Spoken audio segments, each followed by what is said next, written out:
I think voting arrangement has been fantastic, seamless, आणि arrangement असते बरं असं. Even as the election in charge of Goa has promised, there will be a lemon juice or a soft drink available, which is there available as per promise. And inside also facility is very nice. And I think people should come out in large number and celebrate this election, which comes once in a 5 years.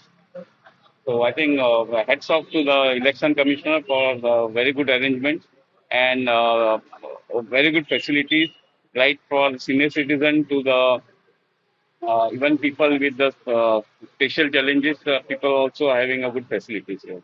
आम्ही घेतला here it's there, so it is a great initiative. It is a great initiative, and I think once again thanks to fantastic arrangements done here.